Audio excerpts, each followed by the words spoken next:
Ever wondered how that fresh steak, those crisp vegetables, or that delicious ice cream traveled hundreds, even thousands of miles to get to your plate? We take it for granted today, but modern food transport was made possible by one brilliant self-taught inventor who overcame incredible odds. This is the story of Frederick McKinley Jones. Born in 1893, Jones had a tough start. His mother passed away when he was young, and he was raised by a priest. By age 11, he was on his own, working odd jobs to survive. But young Frederick had a gift, a natural genius for mechanics. He devoured every book he could find on the subject, teaching himself everything from the ground up. He worked as a garage mechanic, and his reputation for being able to fix anything grew. If a car broke down and no one else could figure it out, they'd say, "Take it to Freddie." His talent wasn't just for fixing things, it was for inventing. During World War I, he served in the army, wiring his camp with electricity, telephone, and telegraph services. After the war, his inventive mind really took off.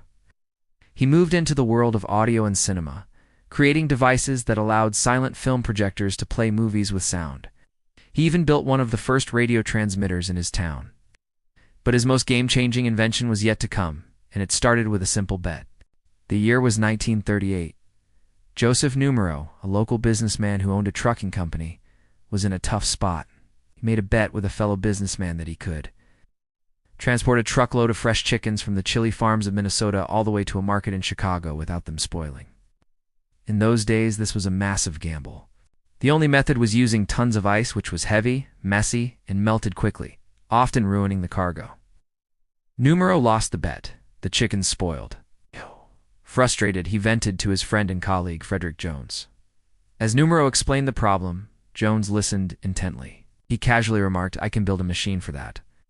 Numero, knowing Jones's reputation, took him seriously. He challenged him to prove it. This was the spark that ignited a revolution. Jones got to work in his workshop. He sketched out designs for a small, durable, automatic refrigeration unit that could be mounted right onto the front of a truck trailer. This wasn't just about making a big air conditioner.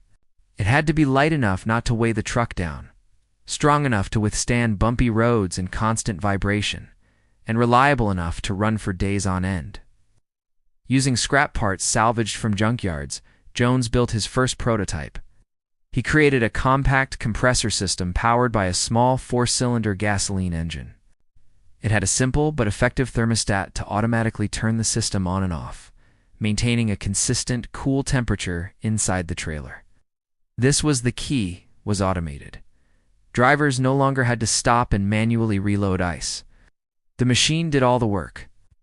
In 1940, Jones was granted a patent for his invention, which he called the Model A refrigeration unit. He and Numero then co-founded a new company to manufacture these devices. They called it the U.S. Thermo Control Company, which would later become the world-renowned Thermo King Corporation. The impact was immediate and monumental.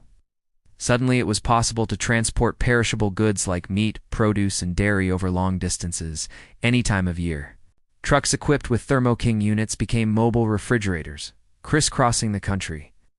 This didn't just change the trucking industry. It transformed our entire way of life. For the first time, people in a desert city could enjoy fresh seafood from the coast. Farmers were no longer limited to selling their crops locally. They could reach markets across the nation. This led to the creation of the modern supermarket, with its vast aisles of fresh and frozen foods available year-round. The frozen food industry exploded. Even things we don't think about, like blood, plasma, and medicines that require refrigeration, could now be safely transported.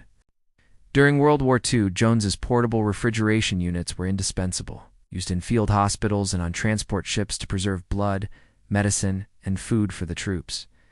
Frederick McKinley Jones wasn't just a mechanic, he was a visionary. Over his lifetime, he received more than 60 patents, with 40 of them in the field of refrigeration. Despite facing constant racial discrimination and having only a formal 6th-grade education, his genius couldn't be denied. In 1944, he became the first African American to be elected to the American Society of Refrigeration Engineers. And in 1991, posthumously, he was awarded the National Medal of Technology, one of the nation's highest honors for innovation, placing him in the company of innovators like Steve Jobs and Bill Gates. So, The next time you open your fridge and pull out a carton of milk or some fresh strawberries, take a moment to think of Frederick McKinley Jones, the self-taught genius who, with a little ingenuity and a lot of determination, completely changed the way we eat and live. This story is a powerful reminder that a great idea, fueled by passion and persistence, can truly change the world. Thanks for watching. If you found this story as inspiring as I did, hit that like button and subscribe for more stories about the hidden figures who shaped our modern world. See you next time.